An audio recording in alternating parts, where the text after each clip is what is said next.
কুয়েটের VC pro VCK অব্যাহতির সিদ্ধান্ত, শান্ত ক্যাম্পাসে স্বস্তির আমেজ। বাবার ঠিকাদারি লাইসেন্স নিয়ে ক্ষমা চাইলেন স্থানীয় সরকার উপদেষ্টা আসিফ মাহমুদ।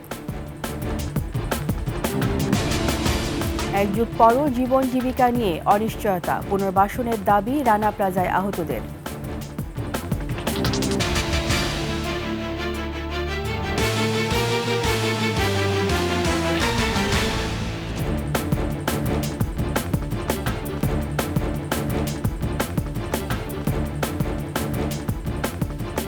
শুনছিলেন সংবাদ শিরোনাম। আমন্ত্রণ ২১ দেশের সংবাদে, সাথে আছি রীতা চৌধুরী। দর্শক, ২১ টেলিভিশনের সংবাদ একই সাথে সরাসরি দেখতে পাবেন আমাদের ফেসবুক পেজ www.facebook.com/2124, অনলাইনে সাবস্ক্রাইব করতে পারেন www.youtube.com/21TV চ্যানেলে। শিক্ষার্থীদের দাবির মুখে কুয়েটে উপাচার্য এবং উপাচার্যকে দায়িত্ব থেকে অব্যাহতির সিদ্ধান্ত নিয়েছে সরকার। শিক্ষা মন্ত্রণালয়ের প্রজ্ঞাপনে বরাতে তথ্য জানান বিশ্ববিদ্যালয় মঞ্জুরি কমিশনের প্রতিনিধি দলের সদস্যরা। আর এরপর থেকে ক্যাম্পাস শান্ত, বিরাজ করছে স্বস্তির আমেজ। যদিও বিশ্ববিদ্যালয়ে উপাচার্যের দাবি, তিনি পদত্যাগ করেননি। আশরাফুল ইসলাম নূরের তথ্য ছবিতে ডেস্ক রিপোর্ট। কুয়েটের সাম্প্রতিক ঘটনাবলীর প্রেক্ষিতে সমস্যা নিরসন ও স্বাভাবিক শিক্ষা কার্যক্রম শুরুর লক্ষ্যে বুধবার রাতে শিক্ষা মন্ত্রণালয়ের এক প্রজ্ঞাপনে ভিসি ও প্রো ভিসিকে অব্যাহতি দেওয়া হয়। বিশ্ববিদ্যালয় মঞ্জুরি কমিশনের প্রতিনিধি দলের সদস্য অধ্যাপক ডক্টর তানজিমউদ্দিন খান শিক্ষার্থীদের এই প্রজ্ঞাপন পড়ে শোনান। ঘটনাবলীর পরিপ্রেক্ষিতে নিরসন এবং শিক্ষা কার্যক্রম দ্রুত শুরু করার লক্ষ্যে বিশ্ববিদ্যালয়ের উপাচার্য এবং উপাচার্যকে দায়িত্ব থেকে অব্যাহতি প্রদান। তবে উপাচার্য শেখ শরীফুল আলম বলেছেন, তিনি পদত্যাগ করেননি। শিক্ষার্থীদের আন্দোলনের মুখে পদত্যাগপত্র জমা দিয়েছেন বলে গণমাধ্যমে খবর প্রকাশের পর শেখ শরীফুল আলম একথা জানান। ভিসি হিসেবে আমাদের ক্যাম্পাসে 100% অ্যাডমিনিস্ট্রেটিভ, একাডেমিক এবং ফিনান্সিয়াল পাওয়ার শুধুমাত্র মাননীয় ভাইস চ্যান্সেলর মহোদয় প্র্যাকটিস করে থাকেন। ফলে এই বিষয়ে আমার সংশ্লিষ্টতা আমি অন্তত খুঁজে পাচ্ছি না। এদিকে ভিসি ও প্রো ভিসিকে অব্যাহতি দেওয়ার খবর প্রকাশের পর থেকেই শান্ত কুয়েট ক্যাম্পাস, বিরাজ করছে স্বস্তির আমেজ। Firoz Hossain, desk report, ২১ television. বাবার ঠিকাদারি লাইসেন্স নিয়ে মুখ খুলেছেন স্থানীয় সরকার, পল্লী উন্নয়ন ও সমবায় মন্ত্রণালয়ের উপদেষ্টা আসিফ মাহমুদ সজীব ভুঁইয়া। বৃহস্পতিবার সকাল 11:30টার পর নিজ ফেসবুকে পেজে বাবার ভুলের জন্য ক্ষমা চেয়েছেন তিনি। ফেসবুকে দেওয়া পোস্টটিতে উপদেষ্টা আসিফ মাহমুদ লিখেন, প্রথমেই আমার বাবার ভুলের জন্য ক্ষমা প্রার্থনা করছি। গতকাল রাত 9টার দিকে একজন সাংবাদিক কল দিয়ে আমার বাবার নামে ইস্যুকৃত ঠিকাদারি লাইসেন্সের বিষয়ে জানতে চান। পরে বাবার সাথে কথা বলে নিশ্চিত হলাম তিনি জেলা নির্বাহী ইঞ্জিনিয়ারের কার্যালয় থেকে একটি লাইসেন্স করেছেন। পোস্টে উপদেষ্টা আসিফ আরও উল্লেখ করেন, স্থানীয় একজন ঠিকাদার কাজ পাওয়ার সুবিধার্থে বাবার পরিচয় ব্যবহার করার জন্য লাইসেন্স করার পরামর্শ দেন। তবে পরে বাবার আবেদনের পরিপ্রেক্ষিতে লাইসেন্সটি বাতিল করা হয়েছে বলেও পোস্টে জানান স্থানীয় সরকার উপদেষ্টা।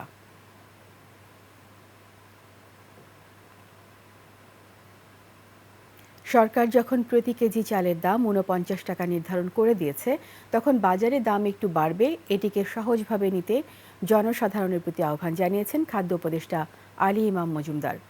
দুপুরে সুনামগঞ্জের শান্তিগঞ্জ উপজেলায় অভ্যন্তরীণ বোরো ধান সংগ্রহের উদ্বোধনী অনুষ্ঠানে উপদেষ্টা আরও বলেন, সিলেট বিভাগ থেকে আতপ ও সেদ্ধ চাল দুটোই সংগ্রহ করা হবে। আতপ চালের জন্য আলাদা কোনো বরাদ্দ দেওয়া হয়নি, শুধু চাল ও ধান সংগ্রহের জন্য বরাদ্দ দেওয়া হয়েছে। সেই সাথে চলতি বোরো মৌসুমে গত বছরের চেয়ে বেশি সংগ্রহের লক্ষ্যমাত্রা নির্ধারণ করা হয়েছে।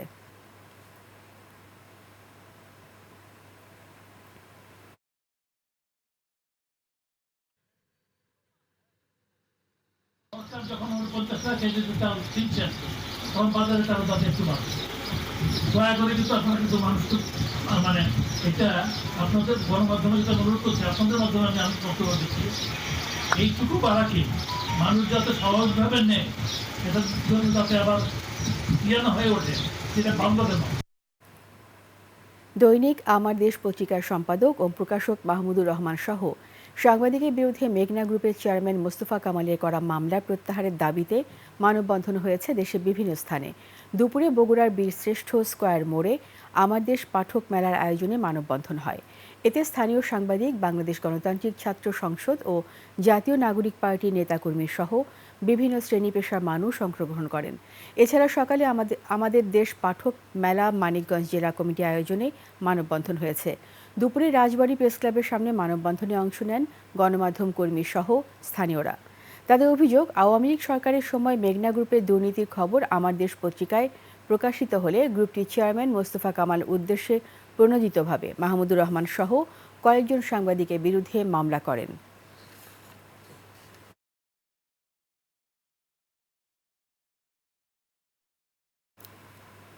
প্রাইম এশিয়া ইউনিভার্সিটিতে জাহিদুল ইসলাম পারভেজ হত্যার সাথে বৈষম্য বিরোধী ছাত্র আন্দোলনের নেতারা জড়িত বলে মন্তব্য করেছেন জাতীয়তাবাদী ছাত্রদলের কেন্দ্রীয় সভাপতি রাকিবুল ইসলাম রাকিব। দুপুরে ময়মনসিংহ ভালুকায় কাইচান গ্রামে নিহত পারভেজের কবর জিয়ারত ও শোকাহত পরিবারকে দেখতে যান ছাত্রদল সভাপতি। এ সময় তিনি বলেন যে ৬ জনকে গ্রেপ্তার করা হয়েছে, তাদের মধ্যে বৈষম্য বিরোধী ছাত্র আন্দোলনের নেতারাও রয়েছেন। পারভেজ হত্যার মূল ইন্ধনদাতা ২ নারী শিক্ষার্থীকে গ্রেপ্তার না করায় ক্ষোভও প্রকাশ করেন রাকিবুল ইসলাম রাকিব। এর আগে ভালুকা উপজেলা ও পৌর ছাত্রদলের নেতাকর্মীরা ঢাকা ময়মনসিংহ মহাসড়কে পারভেজ হত্যার বিচার দাবিতে বিক্ষোভ মিছিল করেন।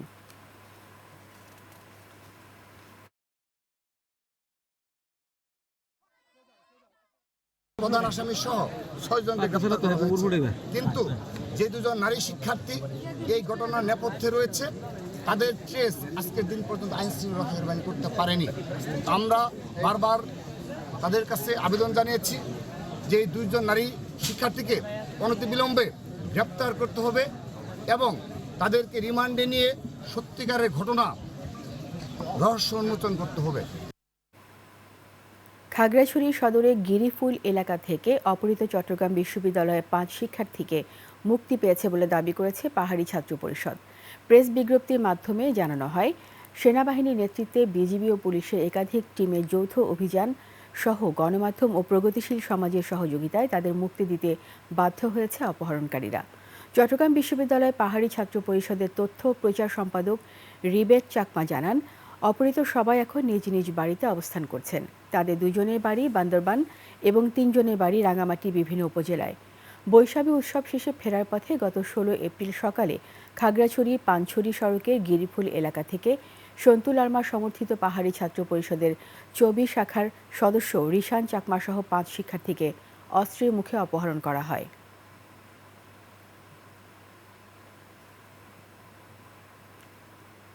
টাঙ্গাইলে ভুয়াপুরের বসতঘরের উপর ট্রাক উল্টে পড়ে ঘুমন্ত এক নারীর মৃত্যু হয়েছে। অন্যদিকে ঝিনাইদহে যাত্রীবাহী বাস নিয়ন্ত্রণ হারিয়ে খাদে পড়ে আহত হয়েছেন 4 জন।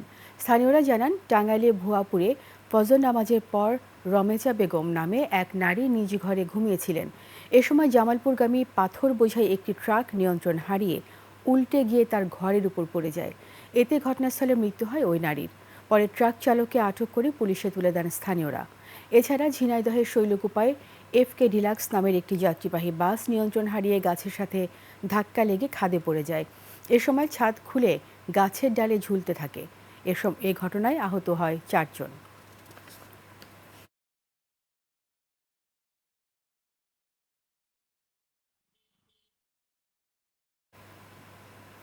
বাগেরহাটে মোল্লারহাটে মুক্তিপণের উদ্দেশ্যে আটকে রাখা শ্রীলঙ্কার 3 নাগরিককে উদ্ধার করেছে পুলিশ। আটক করা হয়েছে অপহরণে জড়িত 4 জনকে।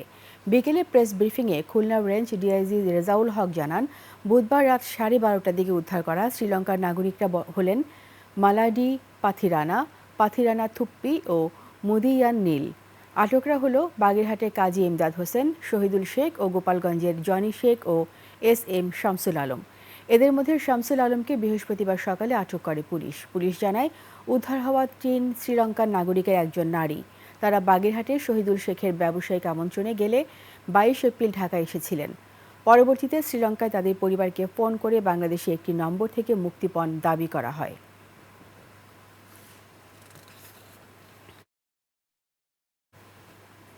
ভোলা এবং ঝিনাইদহে ডিপ্লোমা ইন নার্সিং ও ডিপ্লোমা ইন মিডওয়াইফারি কোর্সকে স্নাতক কোর্সের সমমানের স্বীকৃতির দাবিতে মানববন্ধন করেছেন নার্সিং ইনস্টিটিউটের শিক্ষার্থীরা।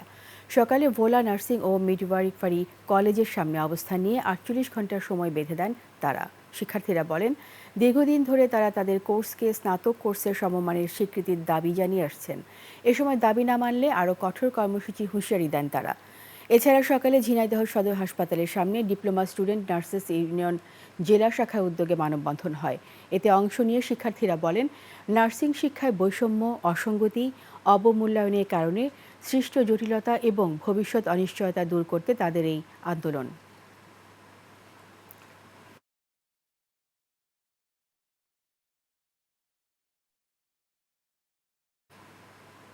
সাভারে রানা প্লাজা ধসের প্রায় এক যুগ পার হলেও দুঃসহ স্মৃতি তাড়া করে আহতদের। অনিশ্চয়তার ঘেরাটোপে এখনও কাটে তাদের সময়। জীবনযুদ্ধে পোড় খাওয়া মানুষগুলো পুনর্বাসনের দাবি শ্রমিক সংগঠনগুলোর। সাভার প্রতিনিধি শাহেদ জুয়েলের তথ্যচিত্রে ডেস্ক রিপোর্ট। শরীরে ৬টি অপারেশনের ক্ষত নিয়ে বেড়াচ্ছেন রানা প্লাজার দুর্ঘটনায় আহত গার্মেন্টস শ্রমিক ইয়ানুর। দুঃসহ সেই স্মৃতি এখনও তাড়া করে তাকে। পায়ের ক্ষত নিয়ে হাঁটতে না পারলেও ২৪ তারিখ আসলেই ক্র্যাচের উপর ভর করে চলে আসেন ধসে পড়া রানা প্লাজার সেই স্থানে। আমার প্রতিনিয়তই মনে পড়ার কথা, কারণ আমার সারা শরীরে ক্ষতবিক্ষত হয়ে গেছে। ইয়ানুরের মতো প্রায় একই স্মৃতিচারণ করেন আরেক আহত শ্রমিক শিলা। সেই দিনের কথা বলতে গিয়ে ভেঙে পড়েন কান্নায়। মেরুদণ্ড ভাঙিয়ে গেছে, এই অবস্থা আজও এই খাঁচা পড়েই আমার এই 12 বছর কাটাইতেছি। একটা পাখি যদি খাঁচার মধ্যে আটকা থাকে, পাখিটা বেরোয়ার জন্য অনেক ছটফট করে, কিন্তু আমি শিলেও এই খাঁচার মধ্যে দিয়ে বের হওয়ার জন্য অনেক ছটফট করি, কিন্তু আজীবনেও আর এই খাঁচার দেয়া আমার বের হওয়া হবে না। ২০১৩ সালের ২৪ এপ্রিল সাভার বাস স্ট্যান্ড এলাকায় সম্পূর্ণ ধসে পড়ে রানা প্লাজা। দুর্ঘটনায় সেদিন প্রাণ হারান ১,১৭৫ জন, গুরুতর আহত হন প্রায় ২,০০০। অনেকের আবার মেলেনি খোঁজ। ঘটনার পর হয় মামলা, গ্রেপ্তার হন ভবনের মালিক সোহেল রানা, দেয়া হয় ফাঁসির রায়। তবে অজানা কারণে আজও সেই রায় কার্যকর হয়নি। আহত নিহত শ্রমিকদের সুচিকিৎসা, পরিবারদের সুচিকিৎসা এবং ক্ষতিপূরণের দাবিতে আমরা এক যুগ যাবৎ আন্দোলন সংগ্রাম করে আসছি। শুধু শ্রমিক সংগঠন নয়, দায়ীদের শাস্তি আর ক্ষতিগ্রস্তদের পুনর্বাসনের তাগিদ বিশিষ্টজনদের। সেই সময় যারা সুযোগ সুবিধাগুলো নিয়েছিল, কিন্তু প্রকৃত সহযোগিতা যাদেরকে করা হয় নাই, সে ব্যাপারটাও কিন্তু একটা আবারও নতুন করে তদন্ত করা দরকার। নকশা বহির্ভূত ভবন নির্মাণ ও নিম্নমানের নির্মাণ সামগ্রী ব্যবহার সহ ৯ কারণে রানা প্লাজা ধসে পড়ে বলে তখন তদন্ত প্রতিবেদনে জানান গার্মেন্ট মালিকদের সংগঠন BGMEA. Khurshid Alam, desk report, ২১ television. ক্রেতা সংকটের কারণে হিলিতে ৩ দিনের ব্যবধানে পেঁয়াজের দাম কমেছে কেজিতে ৫ টাকা থেকে ১০ টাকা করে। ৩ দিন আগে যে পেঁয়াজ ৫০ থেকে ৫৫ টাকা কেজি দরে বিক্রি হয়েছিল, সেটি এখন ৪৫ থেকে ৫০ টাকা কেজিতে বিক্রি হচ্ছে। হিলি বাজারে বিক্রেতারা জানান, মৌসুম শেষের দিকে হওয়ায় মোকামে সরবরাহ কিছুটা কমে গিয়েছিল, ফলে চাহিদার তুলনায় সরবরাহ কমায় দাম ঊর্ধ্বমুখী হয়েছিল। তবে বর্তমানে প্রশাসনের নজরদারির কারণে মজুতদাররা গা ঢাকা দিয়েছে। এতে বাজারে ক্রেতা সংকট দেখা দেওয়ায় মোকামে কমে এসেছে পেঁয়াজের দাম।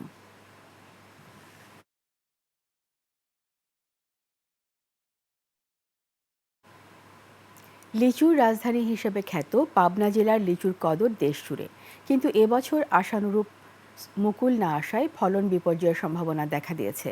এতে হতাশ বাগান মালিক ও ব্যবসায়ীরা। তবে কৃষি বিভাগের মতে, গাছে যে মুকুল আছে, ঠিকমতো পরিচর্যা করলে ভালো ফলন পাওয়া যাবে। রাজিউর রহমান রুমির তথ্যছবিতে ডেস্ক রিপোর্ট।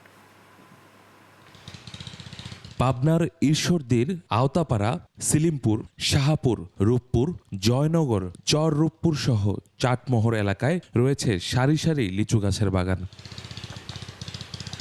এরই মধ্যে ছোট বড় সব বাগানেই লিচুর মুকুলে ছেয়ে গেছে। তবে গত বছরের তুলনায় এবছর মুকুল এসেছে কম।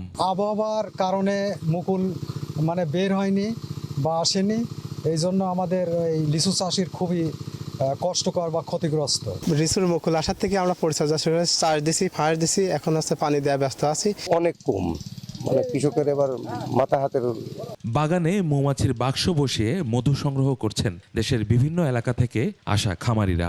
মৌমাছির দ্বারা পরাগায়ন করার জন্য মূলত আনা। লিচুর ভিতরে যে পোকাগুলো হয়, মৌমাছি থাকলেও পোকাগুলো হয় না, পরাগায়নটা খুব সুন্দরভাবে হয়। আবহাওয়া অনুকূল না থাকায় এবার লিচুর মুকুল কম বলছে কৃষি বিভাগ, তবে হতাশ না হওয়ার পরামর্শ তাদের।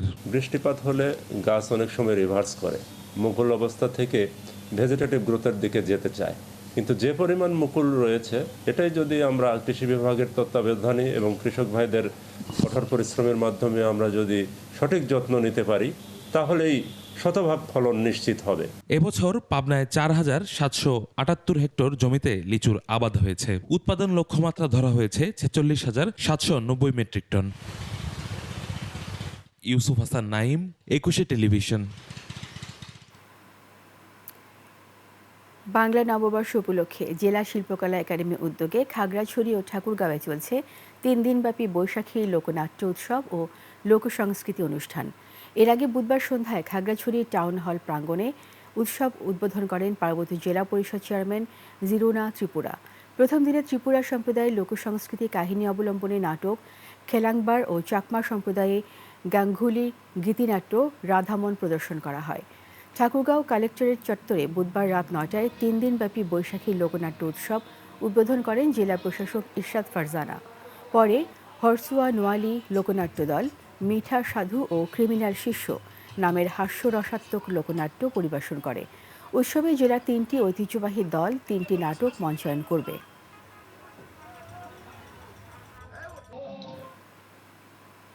শেষ করছি গুজব ছড়ানো অপকৌশলের খবর জানিয়ে। সামাজিক যোগাযোগ মাধ্যমে গুজব ছড়াতে নতুন কৌশলে আশ্রয় নিচ্ছে গুজববাজরা। তারা ব্লগ সাইটে গুজব তৈরি করে সামাজিক যোগাযোগ মাধ্যমে তা ছড়িয়ে দিচ্ছে, ফলে ওই গুজব সহজেই মানুষ বিশ্বাস করছে। তারা এটিকে সত্যি খবরই মনে করছে, আর এতে গুজবের জোর আরও বাড়ছে। বিস্তারিত জানাচ্ছেন আরেফিন শাওন। সম্প্রতি ভারতের একটি ভিডিও সামাজিক মাধ্যমে ব্যাপকভাবে ছড়িয়ে পড়ে, যেখানে দাবি করা হয় বাংলাদেশের যুবলীগ কর্মীর ওপর হামলা করেছে সমন্বয়করা। সিনেমার শুটিং দৃশ্য ফেসবুকে ছড়িয়ে দিয়ে পাহাড়ে অরাজকতার ভুয়া তথ্য ছড়ানো হয়। সেনা সদস্যদের নিহত হওয়ার গুজবও ছড়ানো হচ্ছে। গুজবগুলো এগুলো মানে সব সরকারের আমলেই হয়। ফ্রি ব্লগ স্পটের যে ডোমেইনগুলো এগুলো গত সেপ্টেম্বর থেকে হয়েছে, এটা একেবারে নতুন ধরন। এর আগে ফ্যাক্ট চেকাররা এত নিবিড়ভাবে এই ঘটনাগুলো আগে দেখে নাই। এটা আমি বলতে পারি যে বাংলাদেশের রাজনৈতিক একটা অপপ্রচারের নতুন কৌশল। যেমন এই সেনানিবাসের যে ঘটনাটা, এটাও ওরা ওখানে প্রকাশ করেছে।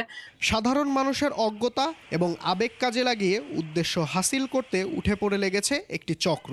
এই চক্রের মূল লক্ষ্য দেশে অরাজকতা সৃষ্টি করা। ব্লগ স্পট নামে কিছু ফ্রি ডোমেইনের সাইট বানানো যায় ইজিলি, যে কেউ বানাতে পারে ঘরে বসে ৫-১০ মিনিটে। এর কোনো টাকা পয়সা লাগে না। তো এই ডোমেইনগুলো ইউজ করে এরা বিভিন্ন সাইট বানায় ওখানে মন গড়া বিভিন্ন সংবাদ প্রকাশ করে। শহীদ বুদ্ধিজীবী স্মৃতিসৌধ ভেঙে ফেলার ভুয়া ভিডিও ছড়িয়ে দেওয়া হয়, তবে পরে জানা যায় সংস্কার কাজ চলছে। আরেফিন শাওন, ২১ টেলিভিশন, ঢাকা। শেষ করছি ২১ দেশের সংবাদ। যাওয়ার আগে শিরোনামগুলো আরও একবার। কুয়েটের ভিসি প্রো ভিসিকে অব্যাহত সিদ্ধান্ত, শান্ত ক্যাম্পাসের স্বস্তির আমেজ। বাবার ঠিকাদারি লাইসেন্স নিয়ে ক্ষমা চাইলেন স্থানীয় সরকার উপদেষ্টা আসিফ মাহমুদ। এক যুগ পরও জীবন জীবিকা নিয়ে অনিশ্চয়তা, পুনর্বাসনের দাবি রানা প্লাজায় আহতদের।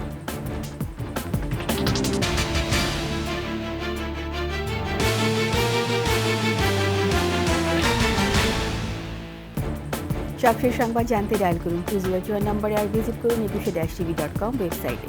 ফেসবুকে ভিজিট করতে পারেন www.facebook.com/2124 অনলাইনে। সাবস্ক্রাইব করতে পারেন www.youtube.com/@21etv চ্যানেলে। এতক্ষণ সঙ্গে থাকার জন্য ধন্যবাদ সবাইকে। পরবর্তী সংবাদ সন্ধ্যা ৭টায় দেখার আমন্ত্রণ রইল। ২১-এর সাথেই থাকুন।